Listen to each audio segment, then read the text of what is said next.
الحمد لله وكفى وسلام على عباده الذين اصطفى اما بعد۔ محترم حضرات، بزرگوں اور دوستوں، سیرت النبی سیریز کی آج کی قسط مکہ مکرمہ کے دور کے اس حصے کی ہے جہاں علی الاعلان دعوت کا آغاز ہوتا ہے۔ کھلے طور پر حضور اکرم صلی اللہ علیہ وسلم دعوت کو پیش کرنے کا کام شروع کرتے ہیں، اور پھر اس کے نتیجے میں جو سخت حالات پیش آتے ہیں، جو مسائل کھڑے ہوتے ہیں، ان کا مقابلہ کیا جاتا ہے۔ یہ حصہ، یہ دور خاص طور پہ آج کے حالات میں ہم مسلمانوں کے لیے بڑی نصیحتیں رکھتا ہے، بڑے درس اور لیسنس ہیں اس کے اندر۔ ہم مسلمانان ہند کے لیے اس سے اپنا راستہ طے کرنا آسان ہو جاتا ہے، مسائل کو سمجھنا، حل کرنا اس کے ذریعے سے بڑی حد تک سمجھ میں بھی آتا ہے۔ گزشتہ گفتگو میں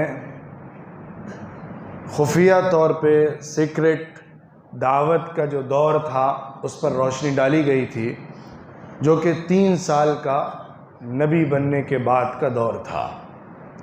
3 سال کے بعد اللہ کی طرف سے علی الاعلان دعوت کا حکم آیا، جس کا آغاز خاندان والوں سے شروع کیا گیا، خاندان والوں سے کیا گیا۔ حضور اکرم صلی اللہ علیہ وسلم نے بنو ہاشم اور بنو مطلب کو جمع کر کے ان کے سامنے دعوت رکھی، لیکن ابو لہب نے سخت ترین مخالفت کی اور ابو طالب نے مکمل سپورٹ اور تائید کی بات کہی۔ اب اس کے بعد حضور صلی اللہ علیہ وسلم کو اپنے چچا ابو طالب کا ساتھ ملا ہوا تھا، تو کھلے طور پر دعوت دینے کا موقع آ گیا تھا۔ اللہ کی طرف سے حکم آ گیا، فاصدع بما تؤمر۔ جس بات کا آپ کو حکم دیا جا رہا ہے، اب اس کو کھلے طور پر بلند آواز کے ساتھ، پوری قوت کے ساتھ پیش کریے۔ اور جو جاہل لوگ ہیں، جو راستے میں رکاوٹ بننے والے ہیں، اور جو غلط روش اختیار کر کے اس میں روڑے اٹکانے والے ہیں، جہالت کا شکار ہیں، ان سے نگاہ کو ہٹا کر چلیے، ان کے پیچھے مت پڑیے۔ چنانچہ رسول اللہ صلی اللہ علیہ وسلم صفا کی پہاڑی پر تشریف لائے، اور آنے کے بعد اعلان فرمایا، یا صباحا۔ عربوں کے ہاں یہ نعرہ ہوتا تھا کہ جب کوئی جنگ یا کوئی بہت سخت مسئلہ درپیش ہو تو اس طرح کی آواز لگائی جاتی تھی، ارے صبح صبح کا مسئلہ، صبح صبح کا لشکر، یا صباحا۔ تو قریش کے جتنے قبیلے کے لوگ تھے وہ سب کے سب نکلے۔ جو خود نہیں نکل سکتا تھا، اس نے اپنا کوئی نمائندہ بھیجا کہ جا کے دیکھو کوئی اہم اور بڑا مسئلہ ہے جس کی خبر وہاں پہ دی جا رہی ہے۔ یوں سمجھیے کہ ریڈ الرٹ ہو جائے یا ایک زبردست سائرن بج جائے کہ جس کے بعد تمام کے تمام لوگ کان دھر کے بیٹھ جائیں کہ اب کون سی بڑی نیوز آنے والی ہے۔ حضور صلی اللہ علیہ وسلم پہاڑ پر چڑھے ہوئے تھے، قریش کے لوگ نیچے پہاڑ کے دامن میں کھڑے ہوئے تھے۔ حضور نے بات اس طرح شروع فرمائی، اگر میں تمہیں یہ بتاؤں کہ اس پہاڑ کی اوٹ میں، اس پہاڑ کے پیچھے جو تمہیں نظر نہیں آ رہا ہے، ایک بڑا لشکر حملہ آور ہونے کے لیے کھڑا ہے، کیا تم میری بات مانو گے؟ لوگوں نے کہا، ہم کیوں نہیں مانیں گے، ہم نے آپ کے سلسلے میں سچ کے علاوہ کبھی کچھ دیکھا ہی نہیں ہے، لہٰذا آپ جو خبر دیں گے وہ سچی اور پکی ہوگی۔ اور اس وقت تھوڑا حملے کا ڈر بھی تھا، حوازن یا دوسرے قبیلے کی طرف سے حملے کا امکان موجود تھا۔ حضور نے فرمایا، دیکھو، ایک اللہ کی عبادت کرو، اس کے سوا کوئی عبادت کے لائق نہیں ہے۔ میں اللہ کی طرف سے نبی بنایا گیا ہوں، میں تمہیں آگ سے ڈراتا ہوں، میں تمہیں جہنم سے باخبر کرتا ہوں، آگاہ کرتا ہوں۔ انا النذیر العریان، میں کھلا ہوا ڈرانے والا بن کر آیا ہوں۔ حضور صلی اللہ علیہ وسلم کی بات جس کے اندر ایک زبردست طاقتور پیغام تھا، میسج تھا، اس کا اثر لوگوں پر یقیناً پڑا۔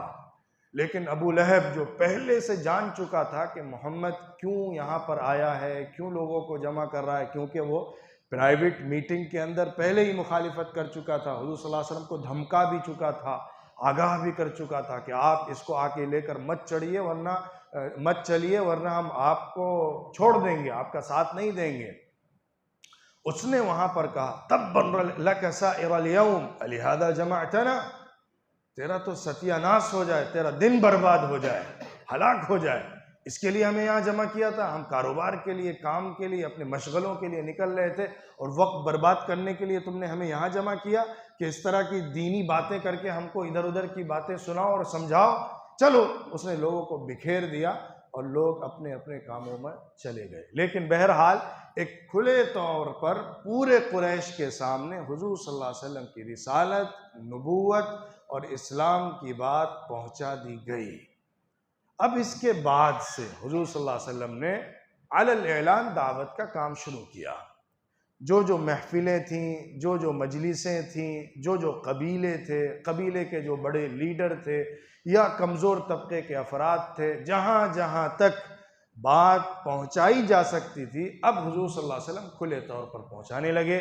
کعبے میں تشریف لاتے، لوگوں سے ملاقات کرتے، ان کے سامنے اللہ کی بات رکھتے، نماز ادا فرماتے۔ لوگوں نے دیکھا کہ محمد تو بہت جذبے کے ساتھ اور بڑی طاقت کے ساتھ اس مشن میں لگا ہوا ہے اور اس کے ذریعے سے ہمارے لیے بڑے مسائل کھڑے کرنے والا ہے۔ کیونکہ مسئلہ یہ تھا کہ محمد صلی اللہ علیہ وسلم جو دعوت دے رہے تھے ایک اللہ کو مانو، اس کا سیدھا راست مطلب یہ تھا کہ تم قبیلوں کی بنیاد پر جو چودراہٹ چلاتے ہو وہ سب مٹی پلید ہو جائے گی۔ اب غلام اور آقا ایک صف میں کھڑے ہو جائیں گے۔ اب اللہ کا نظام سارے انسانوں پر ایک طریقے پر رائج ہو جائے گا۔ وہ کیسے مقبول ہو سکتا تھا؟ وہ کہاں سے پسند کر سکتے تھے کہ ان کی چودراہٹ، ان کی عظمت، ان کی بڑائی کا سکہ ٹوٹ جائے؟ لہٰذا وہ مخالفت میں کھڑے ہوئے۔ پہلے وہ ابو طالب کے پاس آئے جو حضرت محمد صلی اللہ علیہ وسلم کے کفیل اور ذمہ دار تھے۔ پہلے تو آ کے نرمی سے بات رکھی کہ دیکھیے اس طرح کی بات آ رہی ہے، وہ ہمیں غلط، بیوقوف، احمق کہہ رہا ہے، ہمارے معبودوں کو غلط سلط بول رہا ہے، ہمارے باپ داداؤں کی غلطیاں نکال رہا ہے اور ان کو غلط ٹھہرا رہا ہے، آپ اس کو سمجھا دیجئے۔ یہ کہہ کے وہ لوگ چلے گئے۔ حضرت ابو طالب نے زیادہ کیئر نہیں کیا، اس کی فکر نہیں کی اور بات آئی گئی ہو گئی۔ جب قریش کے لوگوں نے دیکھا کہ محمد کا معاملہ بڑھ رہا ہے، لوگ اس کے جڑ رہے ہیں، اس کی باتیں سن رہے ہیں، قرآن سے متاثر ہو رہے ہیں، اس کی دعوت پر لبیک کہہ رہے ہیں، الگ الگ لوگ کمزور طبقے کے، بڑے طبقے کے سب شامل ہوتے جا رہے ہیں اور پہلے سے خفیہ دور کے اندر بھی شامل ہو چکے ہیں، تو انہوں نے ایک میٹنگ کی۔ اس میٹنگ میں یہ آرڈیننس پاس ہوا کہ ہم جو لوگ مسلمان ہو رہے ہیں ان کو زبردست پلاننگ کے ساتھ ستائیں گے، ٹارچر کریں گے۔ ایک زبردست ٹارچر کا عمل ہوگا جس کے ذریعے سے ان تمام مسلمان ہونے والے لوگوں کو مصیبت کا شکار کر کے اسلام سے واپس پلٹانے کی کوشش کی جائے گی۔ اب یہ مہم شروع ہوئی اور اس میں یاد رکھیے جو غلام طبقہ تھا وہ تو پیس دیا گیا، بری طرح سے پیسا گیا، اور جو آزاد لوگ بھی تھے، سردار قوم کے نہیں تھے، کیونکہ میں نے ذکر کیا تھا کہ جو سرداران قبیلہ تھے وہ لوگ زیادہ مسلمان نہیں ہوئے تھے اس وقت، وہ جو آزاد لوگ بھی تھے ان کو بھی ان کے خاندان کے بڑے ستانے لگے تھے۔ مثال کے طور پر حضرت عثمان ابن عفان رضی اللہ عنہ ایک بڑے باحیا اور بڑے عزت، شرافت، کرامت رکھنے والے، بہت ہی سلجھے ہوئے طبیعت کے اور بہت شرافت والی زندگی اختیار کرنے والے انسان تھے، لیکن ان کا چچا جو تھا وہ ان کا سخت دشمن ہو گیا اور ایسی سزا ان کو دیتا تھا کہ ان کو چٹائی کے اندر لپیٹ کر اندر دھونی دے دیا کرتا تھا کہ دم گھٹنے لگے اور سانس پھول جائے. ایسی سخت اذیت اور تکلیف میں ان کو مبتلا کرتا تھا. حضرت عثمان بن عفان ایک بڑے خاندان کے بڑے عزت دار آدمی تھے، ان کو سزا مل رہی تھی. حضرت مصعب بن عمیر رضی اللہ عنہ ایک بڑے ہونہار نوجوان، خوبصورت، ناز و نعمت میں پلے ہوئے پروردہ، ناز و نعمت کے پروردہ ایک خوبصورت اور بہترین نوجوان تھے. انہوں نے جب اسلام کو قبول کیا تو ان کی ماں ان کی سخت ترین مخالف ہو گئی اور اس نے ان کا کھانا پانی بند کر دیا، ان کو گھر سے بھگا دیا، باہر رکھا. دوسرے لوگ آ کے کہتے تھے ارے مصعب تو وہ تھا کہ جس گلی سے گزر جائے وہ گلی مہکا کرتی تھی اور لڑکیاں اس کی چال کی نقل کرتی تھی. ایسا خوبصورت، ایسا ہونہار، ایسا پر اثر شخصیت کا مالک نوجوان تھا، تم اس کو دھتکارے ہوئے ہو. کس حالت میں وہ مبتلا ہو گیا ہے.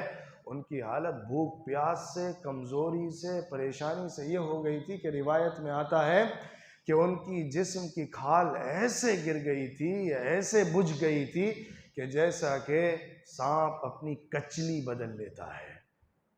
اس طرح سے ان کی چہرے کا، جسم کا رنگ پورا تبدیل ہو گیا تھا. اتنا زیادہ بھوک اور پیاس اور عرب کی گرمی اور مصیبت کا اثر ان کے اوپر پڑا تھا. باقی جو غلام طبقہ تھا اس پر تو ظلم کے پہاڑ توڑ دیے گئے. حضرت بلال ابن ابی رباح رضی اللہ تعالی عنہ جو حبشی غلام تھے اور امیہ ابن خلف ان کا مالک تھا، اس کو جب معلوم ہوا، سخت ترین دشمنوں میں سے ایک دشمن تھا حضور کا اور بات تک رہا، اسی پر مرا. اس نے جب دیکھا کہ بلال مسلمان ہو گیا تو اس نے سزا دینا شروع کی. وہ کرتا یہ تھا کہ ان کی گردن کے اوپر ڈور باندھ دیتا تھا اور اس کو کھینچا کرتا تھا جیسے جانور اور کتے کو کھینچا جاتا ہے. پھر کچھ دور لے جانے کے بعد نوجوان لڑکوں اوباشوں کے ہاتھ میں ڈوری دے دیتا تھا اور کہتا تھا اس کو بھگاؤ، ہکاؤ، دوڑاؤ. تو لڑکے کھیلتے تھے، ٹھٹے لگاتے تھے، مزے کرتے تھے اور گردن پہ ان کے نشان اس ڈوری کے پڑ جایا کرتے تھے. اس کے علاوہ سخت ترین پتھریلی زمین کے اوپر، پہاڑی زمین کے اوپر گرم تپتی دھوپ کے اندر ان کو لٹا دیا کرتا تھا اور اوپر سے پتھر رکھ دیا کرتا تھا کہ جسم کی کھال پگھلنے لگے اور اس کے اندر سے خون رسنے لگے. اور کہتا تھا کہ دیکھو بلال، میں تمہارے سامنے ایک پرپوزل رکھتا ہوں، تم محمد کا انکار کر دو اور ہمارے معبود لات اور عزا کی تعریف بیان کرو، میں تمہیں آزاد کر دوں گا. صرف میں تمہیں مصیبت سے ہی نہیں چھوڑ دوں گا بلکہ آزادی دے دوں گا. حضرت بلال کا صرف ایک جواب نکلتا تھا منہ سے، احد، احد، اللہ ایک ہی ہے، اللہ ایک ہی ہے، معبود تنہا ہے، ہمارا رب اکیلا ہے. وہ اس پر ایسی مضبوطی سے، طاقت سے جمے ہوئے تھے کہ تمام تر مصیبتوں کو جھیلے جا رہے تھے اور ایک اللہ کی آواز بلند کیے ہوئے تھے. حضرت خباب ابن ارت رضی اللہ عنہ، یہ بھی ایک غلام تھے، ایک قبیلے کے غلام تھے. ان کے مالکان جو تھے وہ ان کو سزا دیتے تھے، کپڑے پھاڑتے تھے، گردن کو مڑوڑتے تھے اور اس کے علاوہ انگاروں کے اوپر ان کو لٹاتے تھے. تپتے ہوئے انگارے جلاتے تھے اور اس کے اوپر ان کو لٹا دیا کرتے تھے جس سے کہ ان کے جسم کی کھال پگھل جایا کرتی تھی. اسی طرح عامر ابن فہیرہ بھی تھے. عورتوں میں زنیرہ تھیں، نہدیہ تھی، ان کی بیٹی ام عبیس تھیں، کئی خواتین تھیں جو اس کا شکار تھیں، اور ایک پورا خاندان حضرت عمار اور ان کے والدین یاسر اور سمیہ کا بھی تھا جن کا مالک ابو جہل تھا. ابو جہل سخت ترین سزا دیا کرتا تھا، تکلیف دیتا تھا. حضرت یاسر بوڑھے تھے، تکلیف نہ برداشت کرنے کی وجہ سے انتقال بھی کر گئے بعد میں. اور حضرت سمیہ کا تو ایسی تکلیفیں دی کہ دو طرف رسیوں سے ان کے پیر باندھ دیے اور ان کی شرمگاہ کے اوپر ایسا تیر مارا کہ وہ زخم کے بعد وہیں پر گر کر شہید ہو گئیں. ایسا خون بہا. اور ان کے بیٹے نوجوان حضرت عمار جو تھے وہ بھی سزا کا شکار ہوتے تھے، وہ بھی تکلیفوں کو جھیلتے رہتے تھے. اس طرح ایک منظرنامہ تھا جس میں کمزور طبقہ، خاص طور پہ جو مسلمان ہو رہا تھا غلاموں کا اور آزادوں میں سے بھی ایک بڑا حصہ، بہرحال ان کے تشدد کا نشانہ بنتا جا رہا تھا، ان کے ظلم کا شکار ہو رہا تھا. جب دیکھا کہ ان تمام حربوں کے بعد، ان تمام تر کوششوں کے باوجود بھی لوگ پلٹتے نہیں ہیں۔ کتنا ہی سازش کر لی جائے، کتنا ہی ظلم کر لیا جائے، گویا کہ جان ان کے منہ پر لا دی جائے، پھر بھی وہ اپنے اس موقف سے پیچھے ہٹنے کو تیار نہیں ہیں۔ پوری تاریخ میں مکہ مکرمہ کے اندر ایک شخص بھی حضور صلی اللہ علیہ وسلم کے دین سے ظلم اور زیادتی کی وجہ سے پھرا نہیں تھا۔ سن 4 نبوی، نبوی مطلب حضور صلی اللہ علیہ وسلم کے نبی بننے کے بعد سے جو کیلنڈر ہے، کیونکہ جب حضور صلی اللہ علیہ وسلم نے ہجرت کی ہے تو اس کے بعد سے پھر ہجری کیلنڈر شروع ہوا ہے جو ہمارا اسلامی کیلنڈر ہے، اس سے پہلے کا جو ہے وہ نبوی کیلنڈر کہلاتا ہے۔ تو حضور صلی اللہ علیہ وسلم نے جب چوتھے سال دعوت کا کام کیا تو اس طرح کی مصیبتیں سامنے آئیں اور حضور صلی اللہ علیہ وسلم کو بھی ٹارگٹ کیا جانے لگا۔ ایک طرف تو جو یہ لوگ تھے وہ نشانے پر تھے، دوسری طرف حضور صلی اللہ علیہ وسلم خود بھی نشانے پر تھے۔ حضور صلی اللہ علیہ وسلم کو سب سے زیادہ مصیبت اپنے پڑوسیوں سے سامنے آئی۔ حضور کے جو پڑوسی تھے انہوں نے بہت ستانا شروع کیا۔ اس میں ایک ابو لہب تھا، حکم ابن ابی العاص تھا، عقبہ ابن ابی معیط تھا، عدی ابن حمیرہ تھا اور ایک حزلی تھا۔ یہ لوگ تھے جن کے گھر حضور صلی اللہ علیہ وسلم کے گھر کے آس پاس تھے، اور یہ لوگ اتنا ستاتے تھے، جانوروں کی گندگیاں لالا کے حضور صلی اللہ علیہ وسلم کو دیکھ کر ٹارگٹ کر کے ان کے گھر میں اس طرح پھینکتے تھے کہ ان کے جسم پر گرے، جسم گندا ہو جائے اور ایسا بھاری بھاری ڈالا جائے کہ وہ دب جائیں سجدے کی حالت میں، سر نہ اٹھا پائیں، اور اگر کچھ کھانا پک رہا ہوتا تھا تو نشانہ لگا کے وہ کھانے میں ایسی گندگیاں ڈال دیتے تھے کہ کھانا پھینک دینا پڑے، کھانا نہ بن پائے۔ حضور صلی اللہ علیہ وسلم نے مٹی کا ایک چھوٹا سا حصہ اپنے آنگن میں بنایا جس کے اندر چھپ کر نماز ادا کیا کرتے تھے تاکہ ان کی تکلیفوں سے بچا جا سکے۔ اس کے علاوہ جب کعبے میں آتے تھے عبادت کرنے کے لیے تو وہاں پہ بھی یہ لوگ شرارتیں کیا کرتے تھے، اور پھر بڑی شرارتیں سن 6 کے بعد شروع کی گئی ہیں، جبکہ ابو طالب کے ساتھ جو ڈائیلاگ کی گئی تھی وہ ناکام ہو گئی تھی۔ یہ مصیبتیں جب چل رہی تھیں تو اس وقت حضور صلی اللہ علیہ وسلم نے صحابہ کو یہ اجازت دی کہ وہ لوگ مکہ چھوڑ دیں، کیونکہ اب یہاں پر اسلام کے ساتھ باقی رہنا ممکن ہی نہیں ہے، کیونکہ یا تو جان کا سودا کرنا ہے یا ایمان کا سودا کرنا ہے، ویسی صورتحال بن گئی تھی۔ تو سن 5 نبوی کے درمیانی مہینوں میں حضور صلی اللہ علیہ وسلم نے حبشہ ایتھوپیا کی طرف ہجرت کی اجازت دی۔ تو 12 مرد اور 4 عورتیں پہلے مکہ مکرمہ سے نکلی، جن کے لیڈر حضرت عثمان ابن عفان رضی اللہ عنہ تھے۔ خفیہ طریقے پر راتوں رات یہ لوگ ریڈ سی کی طرف گئے اور وہاں سے شپ پکڑ کے بھاگے ایتھوپیا کی طرف۔ جب تک قریش کو خبر ملی اور وہ لوگ وہاں پہنچے، یہ لوگ جا چکے تھے اور ایتھوپیا کی طرف روانہ ہو چکے تھے، ان کو پکڑ نہ سکے۔ اب قریش الرٹ ہو گئے تھے۔ اس کے بعد ایک بڑا واقعہ پیش آیا۔ وہ واقعہ یہ تھا کہ حضور صلی اللہ علیہ وسلم کعبے میں تشریف لائے، سورہ نجم حضور صلی اللہ علیہ وسلم پر نازل ہوئی تھی۔ آپ نے بلند آواز میں، خوبصورت آواز میں اس کی تلاوت شروع کی۔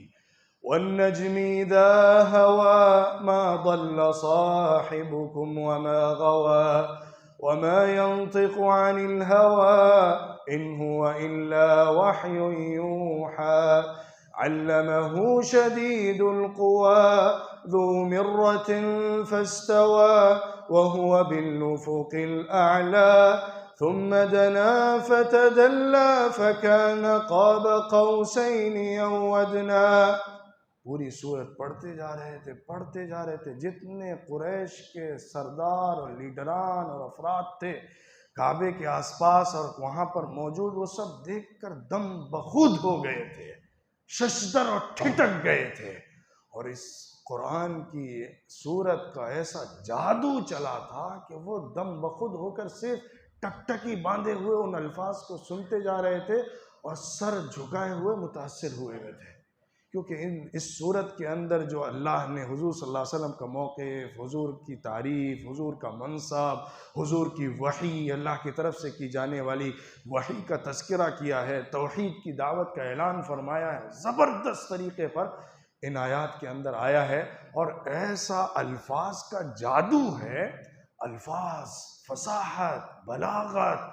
عربی جو جاننے والے ہیں وہ سمجھ سکتے ہیں کہ ان آیتوں کے اندر جو نغمہ ہے، ان آیتوں کے اندر جو سر ہے، ان آیتوں کے اندر جو قافیہ ہے، ان آیتوں کے اندر جو الفاظ کا زیر و بم ہے، ان الفاظ کے اندر جو فصاحت کی قسمیں ہیں، بلاغت کے اقسام موجود ہیں، ان سب کو عرب جس طرح سے دیکھ رہے تھے اس پر قابو نہیں پا رہے تھے، اپنے آپ پر قابو نہیں پا رہے تھے. یہاں تک کہ جب آخری آیت آئی فَاسْجُدُوا لِلَّهِ وَاعْبُدُوا، اللہ کے لیے سجدہ کرو اور اس کی عبادت کرو.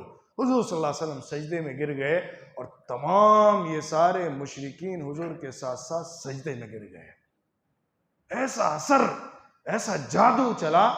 پھر جب سب اٹھے ہیں اور یہ وقت گزرا تو کہنے لگے ارے کیا ہو گیا تھا، تم لوگوں کو کیا ہو گیا، ہم لوگوں کو کیا ہو گیا. یہ محمد قرآن پڑھ رہا تھا اور ہم اس کے ساتھ ایسے محو ہوئے کہ اس کے ساتھ سجدہ کرنے لگے. سن کہا یار اس کی بات تو عربوں میں چرچا ہو جائے گی کہ ہم مسلمان ہو گئے. انہوں نے اندر بیٹھ کر ایک پلاننگ کے تحت ایک جھوٹا پروپیگنڈا نکالا. وہ یہ تھا کہ محمد قرآن پڑھ رہا تھا، ہم سن رہے تھے، اچانک وہ ہمارے معبودوں کی تعریف کرنے لگا تھا، اس سے متاثر ہو کر ہم سجدے میں چلے گئے تھے. انہوں نے کہا ان آیتوں کے بیچ میں اس نے یہ پڑھا تھا تِلْكَ الْغَرَانِيقُ الْعُلَا وَإِنَّ شَفَاعَتَهُنَّ لَتُرْتَجَى. یہ بیچ میں یہ بول رہا تھا کہ یہ معبود ہیں، یہ عبادت کے لائق، یہ آئیڈلز ہیں، بہت بلند و بالا ہیں اور ان کی شفاعت، ان کی سفارش کی امید لگائی جاتی ہے. انہوں نے جھوٹے طور پر پروپیگنڈے کے لیے یہ بات ایڈ کر کے چلائی کہ ہم اس وجہ سے متاثر ہو گئے تھے. دوسری طرف حبشہ میں یہ خبر پہنچی کہ پورے مشرکین سجدے میں گر گئے. وہ یہ سمجھے کہ شاید مکے کے اندر پورا اسلام پھیل گیا ہے، واپس آ گئے. سب وہاں پہ سے واپس نکلے دوبارہ سے مکے اپنے گھر آنے کے لیے. لیکن جب قریب پہنچے، ایک دن کی مسافت پر تھے، تو اطلاع ملی وہ سب غلط تھا، وہ سب پھر گئے ہیں، بات نہیں مان رہے ہیں، اسلام نہیں قبول کیے ہوئے ہیں. تو یہ سب لوگ واپس بھاگے، دوبارہ سے واپس پلٹے اور وہاں چلے گئے. اس کے بعد حضور صلی اللہ علیہ وسلم نے باقی اور لوگوں کو بھی اجازت دی کہ تم لوگ خفیہ طور پر مکہ چھوڑ کے نکل جاؤ. اب دوسری شفٹ کے اندر 100 لوگوں نے ہجرت کی، جس میں 82 مرد تھے اور 18 عورتیں تھیں. یہ لوگ مکہ مکرمہ سے نکلے اور قریش پہلے سے الرٹ تھے، پوری تیاری کیے ہوئے تھے، لیکن ان لوگوں نے زبردست پلاننگ کے ساتھ سفر کیا اور چپکے سے بھاگ نکلے. قریش ان کو پکڑ نہ سکے. جب یہ لوگ حبشہ پہنچ گئے، ایتھوپیا پہنچ گئے، تو قریش کے لوگوں نے پیچھے سے قاصد بھیجے کہ اب معاملہ گڑبڑ ہو جائے گا. اگر ایتھوپیا کے اندر ان کو زمین مل گئی تو یہاں سے یہ لوگ وہاں جا کے اڈا بنا لیں گے اور ہماری خیر نہیں ہے، پھر ہمارے خلاف ان کو طاقت مل جائے گی. وہاں کا اگر کنگ اور رولر ان کے سپورٹ کرنے لگا تو ہمارے لیے مشکلات کھڑی ہوں گی. لہٰذا ہمیں ضروری ہے کہ اپنی سفارت کے ذریعے سے وہاں پہ رابطہ قائم کریں اور ان لوگوں کو واپس پلٹ کر لائیں تاکہ یہ ہمارے چنگل سے آزاد نہ ہونے لگیں. انہوں نے قاصد بھیجے. 2 لوگ گئے، عبداللہ بن ربیعہ اور دوسرا عمرو بن العاص. یہ دونوں لوگ ایتھوپیا پہنچے. نجاشی جو اصحمہ بادشاہ تھا، جس کا لقب نجاشی تھا، اس کا نام اصحمہ تھا، اس نے ان لوگوں کو پناہ دی تھی کیونکہ وہ بہت عدل پسند بادشاہ تھا. حضور صلی اللہ علیہ وسلم کو اس کی اطلاع پہلے سے تھی اور حضور نے اسی وجہ سے وہاں ہجرت کروائی تھی. جب یہ لوگ وہاں پہنچے اور وہاں جا کے انہوں نے اپنا کیس رکھا، بادشاہ کے پاس ٹائم لے کر پہنچے اور بات کی کہ دیکھیے ہمارے چچزاد بھائی، ہمارے بھتیجے لوگ ہیں، خاندان کے افراد ہیں، یہ لوگ ہمارے معبودوں کو غلط سلط کہہ رہے ہیں، گالیاں دے رہے ہیں، ہمارے مذہب کو چھوڑ دیا ہے، دوسرا مذہب اختیار کر رہے ہیں، ہمارے ہاں لڑائی جھگڑا پیدا کر رہے ہیں اور بہت خاندانوں میں انتشار پیدا کر دیا ہے. یہ لوگ بھاگ کر یہاں آ گئے، یہ ہمارا انٹرنل کیس ہے، ہم ان کو نپٹائیں گے، ہمارے کورٹ کے اندر ان کا کیس چل رہا ہے، لہٰذا آپ ان کو ہینڈ اوور کریے، ہمیں واپس کریے. ہمارے ہاں ان کے سلسلے میں مسئلہ زیر سماعت ہے، وہاں پہ ان کے بارے میں چرچا ہوگی، آپ واپس کر دیجئے. تو جو پادری تھے، جو نجاشی کے حالی موالی مذہبی عیسائی لوگ تھے، انہوں نے بھی کہا کہ ان کا داخلی معاملہ ہے، ان کو واپس کر دیا جائے. لیکن نجاشی نے کہا ایسا نہیں ہے، میں ان لوگوں کو بلاؤں گا، پہلے ان سے ان کا کیس سمجھوں گا. اس نے بلایا. اب لوگ آئے، ان میں حضرت جعفر ابن ابی طالب جعفر طیار رضی اللہ عنہ ان کے اسپوک پرسن تھے، اس نے پوچھا کہ تمہارا کیا مسئلہ ہے، کیا بات لے کر تم لوگ کھڑے ہو گئے ہو کہ انتشار پیدا ہو گیا ہے اور یہ لوگ مانگنے آئے ہیں، لڑائی جھگڑے کی بات ہے۔ تو حضرت جعفر ابن ابی طالب طیار رضی اللہ عنہ نے وہ زبردست تقریر کی ہے جو شاید خطبات کے اندر ایک شاہکار ہے۔ کیا پرزور الفاظ، کیا پرزور پیغام، حضور صلی اللہ علیہ وسلم کی دعوت کا کیسا برملا اظہار، عرب کی تصویر کشی، وہاں کے غلط رواج کی نشاندہی، اور اسلام آنے کے بعد جو مورل ویلیوز اور سوشل ویلیوز اسلام نے دی ہے اس کا بھرپور تعارف ایسے خوبصورت طریقے پر کرایا ہے کہ سب لوگ متاثر ہو گئے۔ ہم لوگ حرام کھاتے تھے، ظلم کرتے تھے، طاقتور کمزور کو پیٹا کرتا تھا، پیستا رہتا تھا، ہم معبودوں کی عبادت کرتے تھے، پتھروں کے بتوں کو پوجا کرتے تھے۔ ایک شخص ہمارے درمیان سے کھڑا ہوا جو بڑا شریف اور عزت والا، سب سے عالی نسب والا ہے، اس نے ہمیں ایک اللہ کی طرف بلایا ہے، اس نے ہمیں انسانوں کے درمیان مساوات کا پیغام دیا ہے، اس نے بھائی چارگی، ہمدردی اور غمگساری کا ایک دوسرے کے ساتھ رشتہ قائم کیا ہے، اس نے کہا ہے کہ کسی پر ظلم نہیں کیا جائے گا۔ ایک بہترین اسلام کا پیغام اور اسلام کی دعوت اس کے سامنے رکھی۔ وہ متاثر ہوا اور سب لوگ متاثر ہوئے۔ اس نے کہا دیکھو میں ان کو چھوڑنے والا نہیں ہوں، انہوں نے ہماری پناہ لی ہے اور ہم اپنی پناہ کو نہیں توڑا کرتے ہیں، تم لوگ واپس چلے جاؤ۔ وہ لوگ باہر نکلے۔ عمرو بن العاص، بہرحال بعد میں وہ مسلمان ہو گئے، بڑے ذہین اور بڑے سیاسی آدمی تھے۔ انہوں نے کہا کہ میں کل جا کر ایسی چال چلوں گا اپنے ساتھی سے کہ دیکھنا کیسے پاسا پلٹے گا۔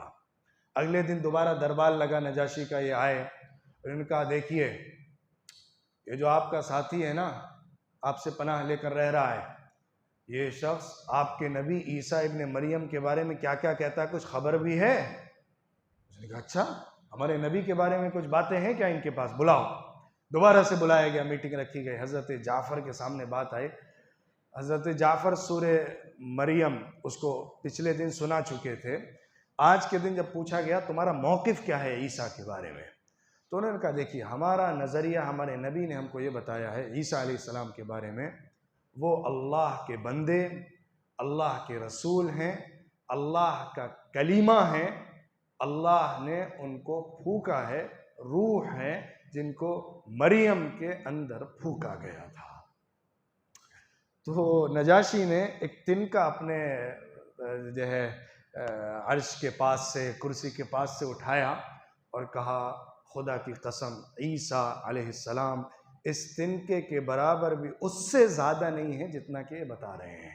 جتنے پادری اور جتنے فادرز تھے، جتنے بشپس تھے، ان سب کو بہت برا لگا۔ ان کا تو نجاشی نے کہا چاہے تم کرو، پھر بھی وہ اتنے بھی زیادہ نہیں تھے اس سے جتنا کہ یہ بتا رہے ہیں۔ وہ موقف رکھتا تھا، وہ جانتا تھا، کتاب کا علم رکھتا تھا کہ عیسیٰ علیہ السلام کی پوزیشن کیا ہے، وہ معبود نہیں ہے، وہ خدا نہیں ہے، وہ بھگوان نہیں ہے، لہٰذا اس نے ایسا اظہار کیا اور اس کے بعد کہا تم لوگ واپس چلے جاؤ، یہ ہمارے پاس ہی رہیں گے۔ اور یہ لوگ پھر برابر وہیں پر رہے اور ہجرت مدینہ کے بعد وہاں سے پھر ایک طویل عرصے کے بعد مدینہ منورہ واپس آئے تھے، ورنہ ایک لمبا عرصہ انہوں نے یہیں پر گزارا تھا۔ اتنے میں مکہ مکرمہ کے اندر زیادتیاں بڑھنے لگیں ان لوگوں پر جو بچے ہوئے تھے۔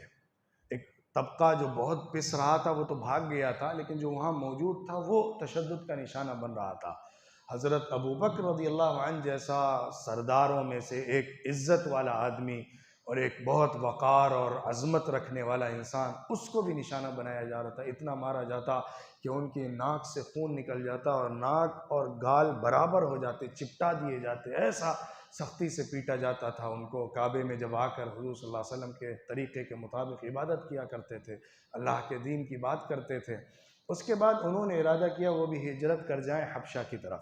جب وہ نکل رہے تھے راستے میں ابن الدغنہ ملا، اس نے کہا ابو بکر ابن ابی قحافہ کہاں جا رہے ہو؟ کہا، انہوں نے بتایا کہ میں باہر جا رہا ہوں، مکہ چھوڑ رہا ہوں۔ اس نے کہا تم جیسا اتنا باوقار، باعزت، شریف، کریم آدمی مکہ چھوڑ دے، یہ مکے کے لیے عیب کی بات ہوگی، لہٰذا تم نہیں جاؤ گے، میں تمہیں اپنی پناہ میں لیتا ہوں۔ خاص طور پہ حضرت ابوبکر رضی اللہ عنہ کا معمول یہ تھا کہ وہ قرآن پاک کی تلاوت اپنے آنگن میں کرتے تھے ذرا تیز آواز میں، تو ان کی اتنی خوبصورت اور اتنی پیاری آواز تھی کہ بچے اور عورتیں قریش کے جمع ہو کر سنتے تھے اور روتے تھے۔ تو لوگ ڈر گئے تھے کہ ہمارے گھر اجڑ جائیں گے، عورتیں بچے متاثر ہو رہے ہیں، گھروں کا کیا ہوگا، خاندان بکھریں گے، لہٰذا ابوبکر رضی اللہ عنہ کو روکتے تھے۔ ان کی پناہ مل گئی تو حضرت ابوبکر رضی اللہ عنہ واپس آ گئے، دوبارہ سے نماز پڑھانے لگے۔ پھر سے لوگوں نے ہنگامہ کیا اور ابن دغنہ کے پاس آئے، تم نے ان کو اپنی پناہ میں دے دیا ہے، پناہ ہٹا لو، ہم چھوڑیں گے نہیں تم کو بھی، پناہ توڑ دیں گے تمہاری۔ تو ابن دغنہ اور کہا ابوبکر دیکھو میرے لیے بہت مشکل ہو رہی ہے، لوگ بہت پریشر ڈال رہے ہیں، اس کی وجہ سے مجھے دشواری ہو رہی ہے۔ تو حضرت ابوبکر نے کہا یہ لو اپنی جیوار اپنی جیب میں رکھو، مجھے میرا رب اپنی پناہ دیتا ہے، میں اس کے پاس رہوں گا، مجھے تمہاری پناہ نہیں چاہیے، میں واپس کرتا ہوں۔ اور وہ اپنے طریقے پر چلتے رہے، مکے میں رہے اور تشدد کا نشانہ بھی بنے۔ دوسری طرف ابتدائی مرحلے میں قریش کے لوگوں نے پروپیگنڈا فیکٹری کو لگایا، فیک نیوز ایجنسیز کو کھڑا کیا۔ یہ ابتدائی مرحلہ ہوتا ہے، یہیں سے سمجھیے گا کہ کیسے حالات بنائے جاتے ہیں سچ اور حق آواز کے خلاف، اور کیسے باطل طاقتیں اسٹیپ بائی اسٹیپ وائلنس کی طرف آتی ہیں، اور کیسے پھر وہ آخری حربے میں قتل و خون تک پہنچتی ہیں۔ پہلا مرحلہ یہ تھا ان کا کہ اس شخص کے بارے میں پروپیگنڈا کرو، یہ شخص جس طرح سے اپنا اثر پھیلا رہا ہے، اس کو روکنے کے لیے اس شخص کے بارے میں ایک غلط امیج بنا دو، اس شخص کی امیج خراب کر دو۔ اس کے لیے انہوں نے کیا کیا، میٹنگ کر کے گفتگو کر کے طے کیا کہ اس کو مجنون کہا جائے، مجنون کہا گیا، فیل ہو گیا۔ لوگ کہتے تھے، انہی کے لوگ کہنے لگے کہ بھائی مجنون تم کہتے ہو، کوئی ایسا بھی مجنون ہوتا ہے کیا؟ کوئی ایسا بھی پاگل دیکھا گیا ہے جو اتنی خوبصورت، اتنی مؤثر اور اتنے ویژن کے ساتھ کام کر کے بات کرتا ہو؟ کوئی ایسا پاگل بھی دنیا میں ہوتا ہے؟ شاعر کہو اس کو۔ ارے عرب کے لوگ ہیں، ہم شاعروں کو نہیں جانتے ہیں کیا؟ کیسے وادیوں میں گھومنے والے، کیسے خیالات کی دنیا میں جینے والے، کیسے اوٹ پٹانگ قصے سنانے والے ہوتے ہیں، یہ کہاں کی بات کرتا ہے اور ان کی بات کیسی ہوتی ہے؟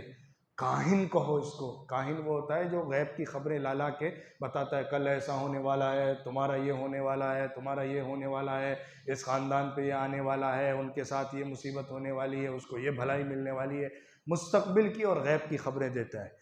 تم نے دیکھا نہیں ہے کہ کاہن کیسے گنگناتے رہتے ہیں، کیسے ملنگ اور مست اور عجیب شیطانی اثر کے اندر رہتے ہیں، اور یہ شخص کتنا پاکیزہ، صاف ستھرا، عفت کے ساتھ رہنے والا، طہارت کو اختیار کرنے والا، اس پر یہ فٹ ہی نہیں ہوگا، چلے گا ہی نہیں ہے۔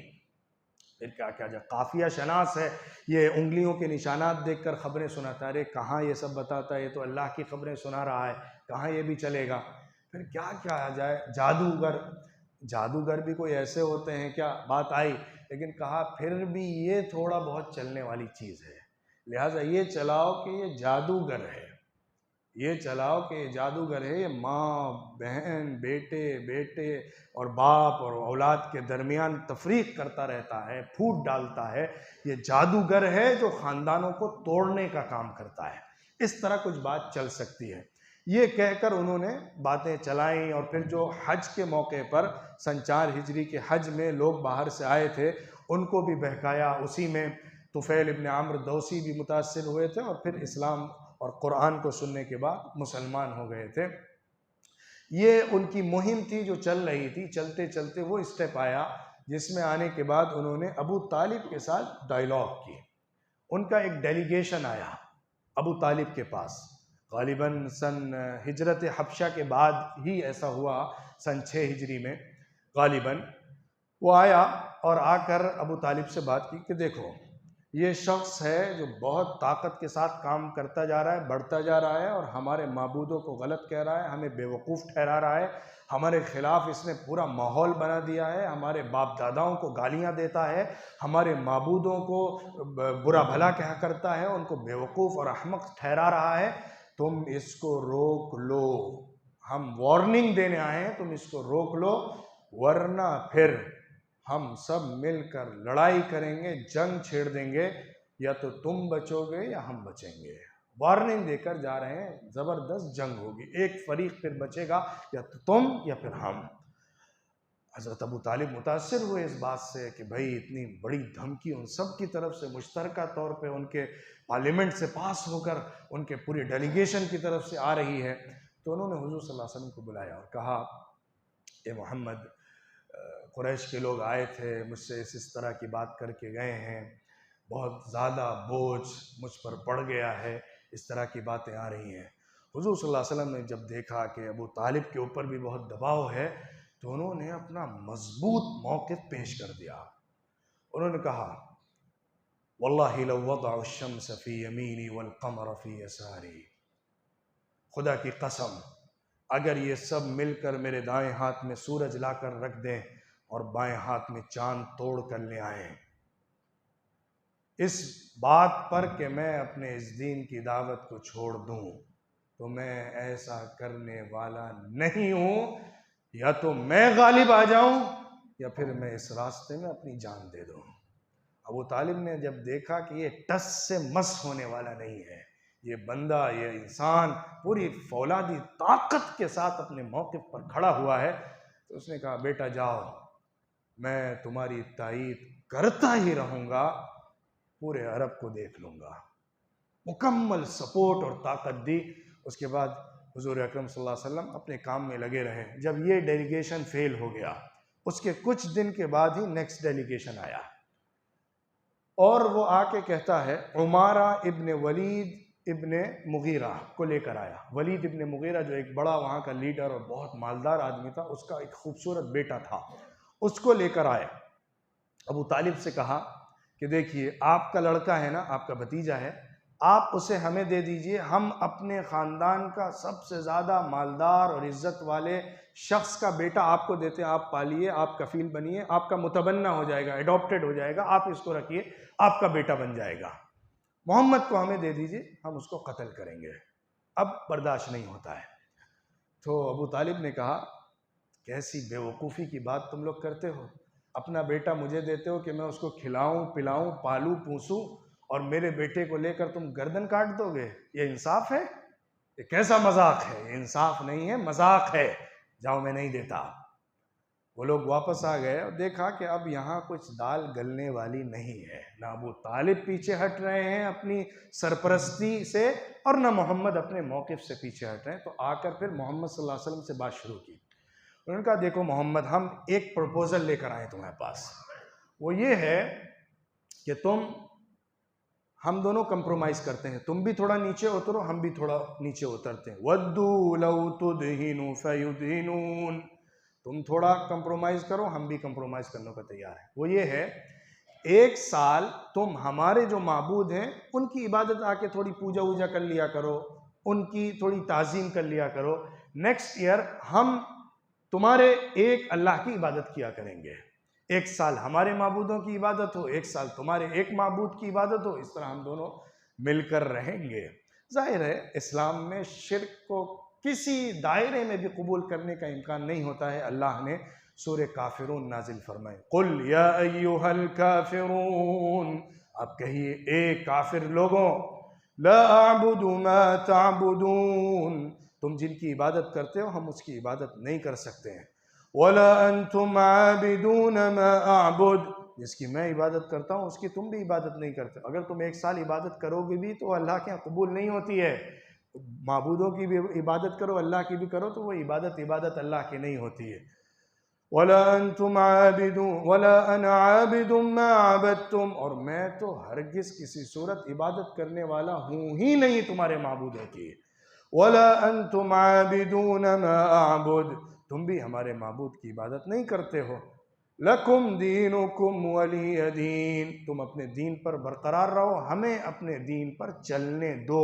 کمپرومائز کرنا ہے تو اس بنیاد پر کرو کہ تم اپنا کام کرتے رہو، ہم اپنی دعوت کا کام کرتے رہیں، جو ہمارے ساتھ آ رہے ہیں ہمارے ساتھ رہیں، جو تمہارے ساتھ کھڑے ہیں تمہارے ساتھ کھڑے رہیں، اس بنیاد پر ڈیل کرو۔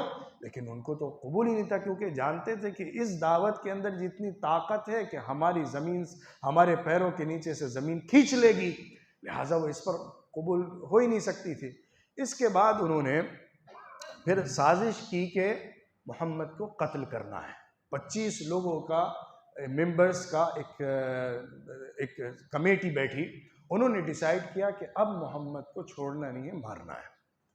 اس کو ایسا ٹارچر تکلیف دیتے دیتے ایک مومنٹ پہ لا کے اس کا مرڈر ہی کر دینا ہے، قصہ ختم کرنا ہے. تو اس کے لیے تکلیفیں دینا شروع کی. حضور صلی اللہ علیہ وسلم کعبے میں نماز پڑھنے آتے، وہاں پر ستایا جانے لگا. یعنی یہ زور بہت بڑھ گیا. ہجرت حبشہ جب ہو گئی اس کے بعد حالات مزید سخت ہونے لگے وہاں کے مسلمانوں کے لیے اور حضور صلی اللہ علیہ وسلم کے لیے. اوجڑی لا کر حضور صلی اللہ علیہ وسلم کے کاندھے پر ڈال دی جاتی تھی کہ آپ سر نہ اٹھا سکیں. عقبہ ابن ابی معیط بڑا کرپٹ، برا، بد کردار آدمی تھا. وہ شخص آیا ایک دفعہ، حضور صلی اللہ علیہ وسلم نماز پڑھ رہے تھے، ان کی گردن پر ایسے کپڑا لپیٹا اور زور سے کھینچا کہ گھٹنوں کے بل نیچے گر گئے. اور ایک دفعہ سجدے پہ تھے اور گردن میں ایسا کپڑا باندھ کے کھینچا کہ آنکھیں باہر آ گئیں، اتنی زور سے گردن بھیج دی گئی تھی. اسی طرح ابو جہل تھا جو حضور پر لا کر گندگیاں ڈالتا تھا. اور ایک دن وہ کہنے لگا کون ہے جو اونٹ کے پیٹ کی اوجڑی لا کر محمد کے اوپر ڈالے گا جبکہ نماز پڑھ رہے ہیں. تو عقبہ ابن ابی معیط یہی شخص تھا جو گیا اور جا کر اوجڑی لے کر آیا. جیسے ہی سجدے میں گئے حضور صلی اللہ علیہ وسلم، اس نے آ کر حضور کی گردن پہ ایسے ڈالی، ایسی بھاری تھی کہ حضور سر ہی نہیں اٹھا سکے. حضرت عبداللہ ابن مسعود رضی اللہ عنہ کہتے ہیں جو غلام تھے کہ میں دیکھ رہا تھا یہ منظر، لیکن میرے اندر اتنی طاقت نہیں تھی کہ میں جا کے حضور کی مدد کر سکوں. میں غلام تھا، مجھے تو یہ لوگ ٹکا بوٹی کر کے مار ڈالتے ہیں.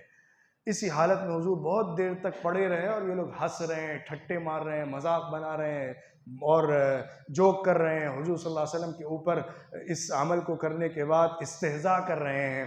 یہ سب چل رہا تھا کہ حضرت فاطمہ رضی اللہ عنہا نے دیکھا، بھاگی بھاگی آئی، خبر ملی کہ تمہارے باپ کے اوپر وہ لوگ زیادتی کر رہے ہیں. بھاگی بھاگی آئیں اور حضور کی گردن سے اس اوجڑی کو اٹھایا اور آنکھوں سے آنسو جاری تھے کہ اپنے باپ کو اس حالت میں دیکھ رہے ہیں کہ کیا ان کے ساتھ معاملہ کیا جا رہا ہے. حضور صلی اللہ علیہ وسلم پر بہت سخت گزرا. حضور نے بد دعا کی وہیں پر، اللہم علیک بقریش، اے اللہ تو قریش کو پکڑ لے. پھر ایک ایک کا نام لے کے 7 لوگوں کے خلاف بد دعا فرمائی. اللہم علیک بأبی جہل، اللہم علیک بعتبہ ابن ربیعہ، اللہم علیک بشیبہ ابن ربیعہ، اللہم علیک بولید ابن عتبہ، اللہم علیک بأمیہ ابن خلف، اللہم علیک بعقبہ ابن ابی معیط. 6واں نام حضرت عبداللہ، 7واں نام حضرت عبداللہ ابن مسعود رضی اللہ عنہ بھول گئے، ذکر نہیں کیا ہے روایت میں. وہ فرماتے ہیں حضرت عبداللہ ابن مسعود رضی اللہ عنہ، میں نے دیکھا جن جن کے خلاف حضور نے بد دعا کی تھی سب کے سب بدر کے اندر کٹے مرے ہوئے کنویں میں پڑے ہوئے ملے تھے. سب کو سزا ملی اور سب مارے گئے تھے. اسی کے بعد ایک شخص جو حضور صلی اللہ علیہ وسلم کا داماد بھی تھا، ابتدا میں ہی حضور صلی اللہ علیہ وسلم کی اسلام سے پہلے ہی 2 بیٹیوں کی شادی ابو لہب کے 2 بیٹوں سے ہوئی تھی، عتبہ اور عتیبہ.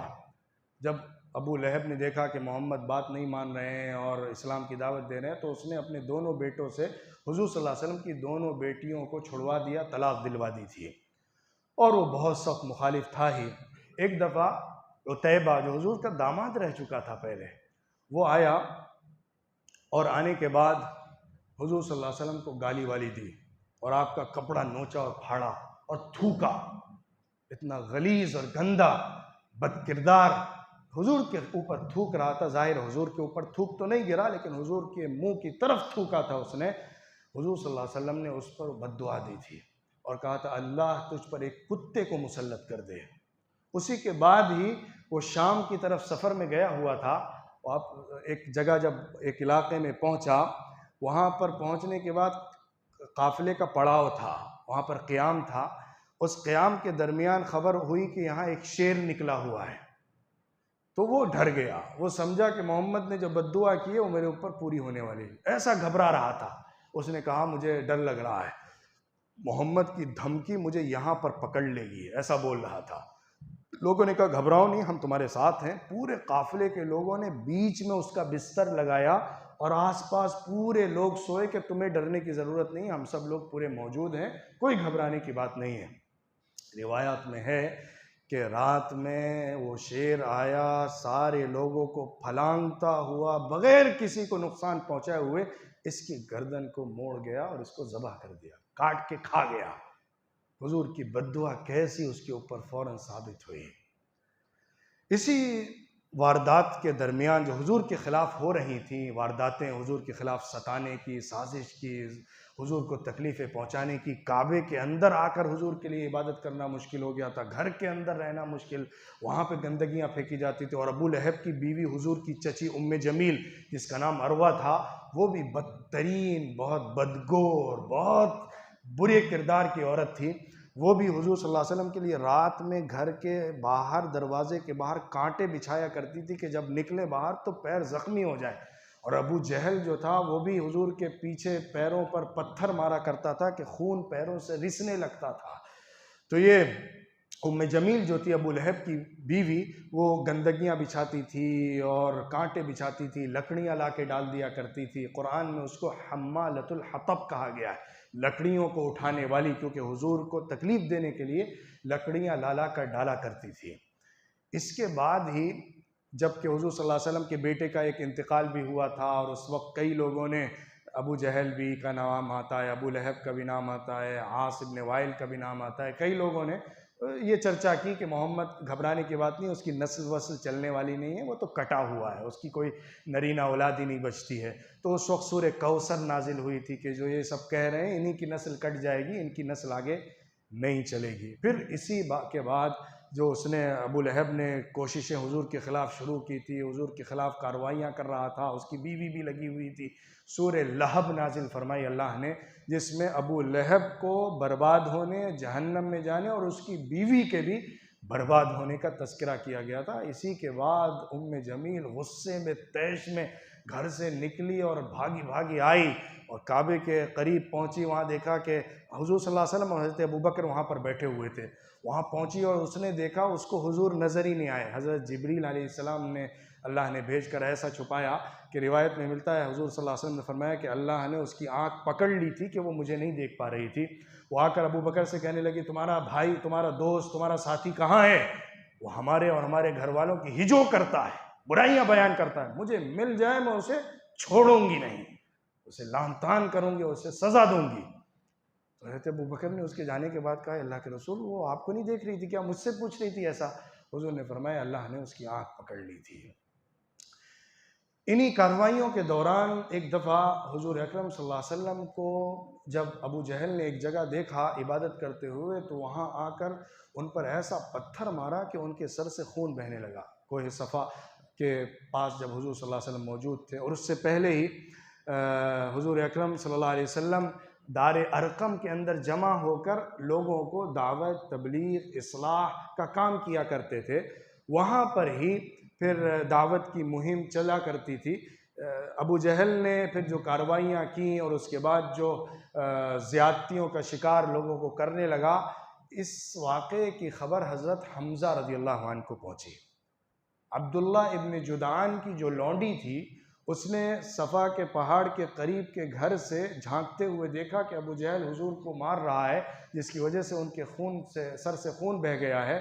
تو وہ حضرت حمزہ کے پاس آئی، جبکہ حضرت حمزہ رضی اللہ عنہ ایک شکار کر کے اپنی تلوار لیے ہوئے آ رہے تھے۔ وہ بھاگی بھاگی آئی اور کہا کہ تمہارے بھتیجے کو ابو جہل نے مارا ہے، ان کے سر سے خون بہہ گیا۔ حضرت حمزہ کی غیرت، حمیت جوش میں آئی، دوڑے دوڑے آئے، ابو جہل کی آ کے گریبان پکڑا، گردن موڑی کعبے کے قریب اور کہا تو میرے بھتیجے کو مارتا ہے جبکہ میں اس کے دین پر ہوں۔ وہ مسلمان نہیں ہوئے تھے، نہ اسلام قبول کیا تھا، نہ ابھی تک بات مانی تھی، لیکن جوش میں، عصبیت میں، حمیت میں، غیرت میں آ کر یہ بول پڑے کہ تو اس کو سزا دیتا ہے، میں اس کے دین پر ہوں۔ پھر جب واپس آئے تو سوچا میں کیا بول کے آیا ہوں، میں ان کے دین پر ہوں۔ اب ان کے اندر سنجیدگی سے حضور کے دین کو سمجھنا اور سوچنے کا پروسیس شروع ہوا۔ جب سوچا تو سمجھ میں آیا کہ ایک ایسی دعوت ہے، اسلام کو آ کر قبول کیا۔ حضرت حمزہ پورے مکے کے اندر سب سے بہادر اور دلیر آدمی تھے، ان کی بہادری سب سے زیادہ مشہور تھی، ان کے سامنے کوئی ٹک نہیں سکتا تھا۔ اس لیے اسلام کو حضرت حمزہ کے اسلام سے بہت تقویت ملی۔ اسی کے کچھ دن کے بعد حضرت عمر رضی اللہ عنہ بھی مسلمان ہوئے، حضور صلی اللہ علیہ وسلم کی ایک دعا کے نتیجے میں۔ حضور نے دعا فرمائی تھی، اے اللہ تو دو لوگوں میں سے جو بھی تجھے پسند ہے زیادہ، اس کے ذریعے سے اسلام کو طاقت دے دے۔ ایک عمر ابن الخطاب، دوسرا ابو جہل ابن ہشام۔ اللہ کو عمر پسند تھے تو اللہ نے ان کو اسلام کی توفیق نصیب فرمائی۔ وہ تلوار لے کر حضور کو قتل کرنے نکلے تھے، لیکن حضور کے ہاتھ پر مسلمان ہوئے۔ ان کا قصہ بہت مشہور ہے، اس کو ذکر کرنے کی ضرورت نہیں ہے۔ اپنی بہن کے ساتھ جو واقعہ ہوا، پھر قرآن کی آیتیں سورہ طٰہٰ کی پڑھی، اللہ کا تذکرہ، حضرت موسیٰ علیہ السلام کا تذکرہ پڑھا، دل متاثر ہوا اور آ کر حضور صلی اللہ علیہ وسلم کے ہاتھ پر مسلمان ہو گئے۔ اب اسلام کو طاقت مل گئی۔ حضرت حمزہ اور حضرت عمر کے اسلام لانے کی وجہ سے اسلام مضبوط ہو گیا۔ اب کھلے عام ظلم اور زیادتی نہیں کر سکتے تھے لوگ، اب کھلے عام لوگوں کو ٹارچر نہیں کیا جا سکتا تھا۔ حالانکہ حضرت عمر رضی اللہ عنہ کو بھی ستایا گیا، اسلام لانے کے بعد پورے لوگ جمع ہو گئے اور ان کو بہت مارا، ان کو تکلیف دی، خون بھی بہایا۔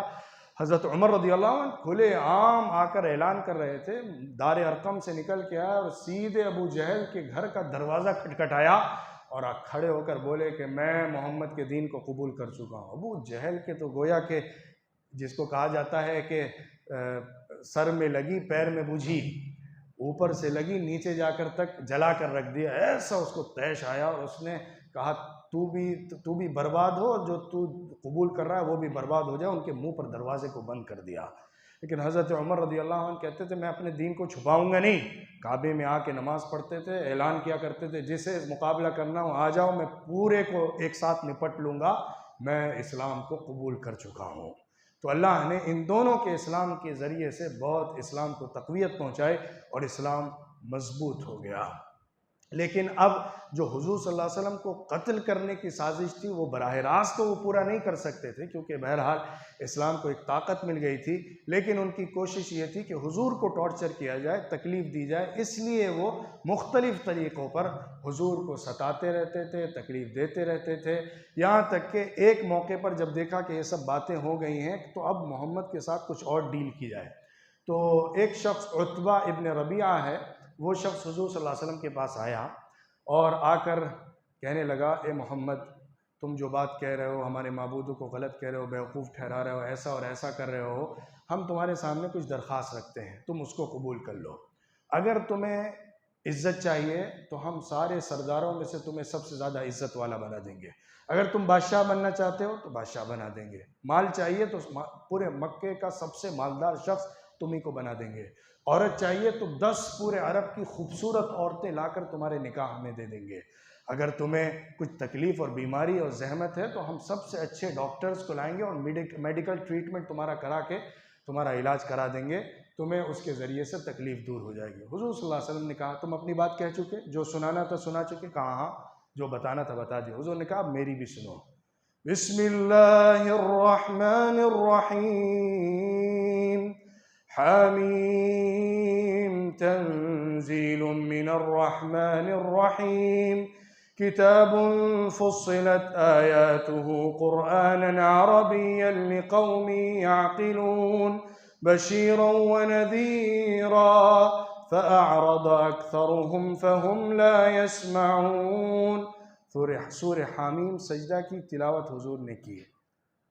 جب حضور صلی اللہ علیہ وسلم اس آیت تک پہنچے فَإِنْ أَعْرَضُوا فَقُلْ أَنذَرْتُكُمْ صَاعِقَةً مِثْلَ صَاعِقَةِ عَادٍ وَثَمُودَ۔ اگر یہ لوگ بات نہیں مانتے ہیں تو آپ کہیے کہ میں تمہیں ڈرا رہا ہوں، باخبر کر رہا ہوں اس دھمکی، اس پکڑ اور اس آواز سے جس نے عاد اور سمود کو پکڑ لیا تھا۔ عتبہ حضور کی ان آیتوں کو، تلاوت کو سن رہا تھا، اچانک کھڑے ہو کے حضور کے منہ پر ہاتھ رکھتا ہے، کہتا اب آواز بند کر دو، خاموش ہو جاؤ، کہیں یہ عذاب جس کو تم کہہ رہے ہو گر نہ پڑے، جو تم دھمکی دے رہے ہو عاد و سمود والی، ٹھہر جاؤ، مت دو۔ ایسا متاثر ہوا، چہرے کا رنگ اڑا ہوا، واپس پلٹ کے آیا۔ جن لوگوں نے اس کو بات کرنے کے لیے بھیجا تھا، حضور کعبے میں ہی تھے، یہاں پہ لوگ بیٹھے ہوئے تھے، بھیجا تھا بات کرنے کے لیے، جب واپس پلٹ کے آیا تو لوگوں نے کہا جس چہرے کے ساتھ گیا تھا اس چہرے کے ساتھ واپس نہیں آ رہا ہے۔ آ کے کہا کہ تو کیا بات ہوئی، تم کیوں، تمہارے رنگ اڑا ہوا ہے، تمہاری حالت خراب ہے، تم حواس باختہ ہو رہے ہو۔ اس نے کہا دیکھو جو بات وہ کرتا ہے وہ غیر معمولی بات ہے، وہ شعر نہیں ہے، وہ جادو نہیں ہے، وہ عجیب بات ہے۔ میرا مشورہ یہ ہے تم اپنا کام کرو، اس کو اپنے حال پر چھوڑ دو، اس کو اپنے حال پر چھوڑ دو۔ اگر غلط ہوگا تو مکے کے لوگ، عرب کے لوگ پورے مل کے اس کو بعد میں ختم کر دیں گے، ختم ہو جائے گا۔ اگر صحیح ہوگا، غالب آ جائے گا تو تمہارے لیے بہت عزت کی بات ہوگی کہ مکے کا ایک آدمی پورے عرب پر غالب آ گیا، اس کو اس کے حال پر چھوڑ دو۔ لوگوں کو اس نے یہ کہا، لوگوں نے کہا تم بھی بدل گئے ہو، تم بھی دین کو چھوڑ رہے ہو، تم بھی ایسا کرو، اس کو ملامت کرنا شروع کی۔ اس نے کہا تم جو کہنا ہے کہو، میرا مشورہ یہی ہے، میں اپنی بات رکھ رہا ہوں۔ حضور نے لوگوں سے ایک بات اور بھی کہی تھی میٹنگ میں کہ دیکھو میں تمہارے سامنے ایک بات رکھ رہا ہوں، اگر اس کو قبول کر لو گے عرب اور عجم کے مالک بن جاؤ گے۔ اس بات کو، اس کلمے کو اگر قبول کر لیا جو میں پیش کر رہا ہوں، عرب اور عجم کے تم مالک بن جاؤ گے۔ لیکن لوگوں نے قبول نہیں کیا، یہ حالات بنتے رہے، لوگ مخالفت میں کھڑے رہے۔ اخیر میں حضرت ابو طالب کو بھی خیال ہوا کہ اب لوگ ماننے والے نہیں، ان کا قتل ہو سکتا ہے، تو انہوں نے بنو ہاشم اور بنو مطلب کو جمع کیا اور کہا کہ دیکھو میں اکیلے تو محمد کا تحفظ کرنے سے رہا، اور حمزہ اور عمر بھی بہت زیادہ لوگوں کو روک نہیں سکتے ہیں، کبھی خفیہ طور پہ ان پر حملہ ہو گیا تو ان کو مار دیں گے، پورے قبیلے کو ان کو تحفظ فراہم کرنا ہے۔ پورے قبیلے کے لوگ جمع ہوئے اور سب نے پیکٹ کیا کہ ہم محمد صلی اللہ علیہ وسلم کا ساتھ دیں گے اور ان کا تعاون کریں گے۔ جو ان میں مسلمان تھے اور نان مسلم تھے سب کھڑے ہوئے اور کہا نہیں، ہم محمد کو نہیں چھوڑیں گے، ہمارے گھر کا، خاندان کا ایک فرد ہے، ہم اس کا سپورٹ کریں گے، سوائے ابو لہب کے جو کہ اس گروپ میں شامل ہو چکا تھا، جو بنو ہاشم سے باہر تھا، وہ حضور صلی اللہ علیہ وسلم کے ساتھ اس معاہدے میں شامل نہیں ہوا حضور کے لیے۔ اسی کے بعد پھر عربوں نے، قریش کے لوگوں نے معاہدہ کیا تھا کہ سوشل بائیکاٹ بنو ہاشم اور بنو مطلب کا کیا جائے گا۔ انشاءاللہ وہ جو قصہ ہے سوشل بائیکاٹ کا، جو 3 سال کا دور ہے، اور اس کے بعد پھر طائف کا سفر ہے، اور باہر مکے سے باہر دعوت کا دور ہے، اور پھر ہجرت مدینہ کا دور ہے، اس پر انشاءاللہ اگلی نشست میں گفتگو ہوگی۔ آج کی گفتگو اعلانیہ دعوت کے آغاز کے بعد سے تقریباً سن 6 ہجری کے اختتام تک کی ہے۔ سن 4 ہجری، سن 5 ہجری، سن 6 ہجری، سن 7 ہجری کے آغاز تک کا یہ قصہ ہے جو میں نے آپ کے سامنے رکھا ہے۔ اللہ تعالی ہمیں اس روشنی کے ذریعے سے جو حضور صلی اللہ علیہ وسلم کی زندگی اور صحابہ کی زندگی کی ہے، اپنی زندگی کو پڑھنے، سمجھنے اور اس راستہ طے کرنے کی توفیق عطا فرمائے۔ وآخر دعوانا ان الحمد للہ رب العالمین۔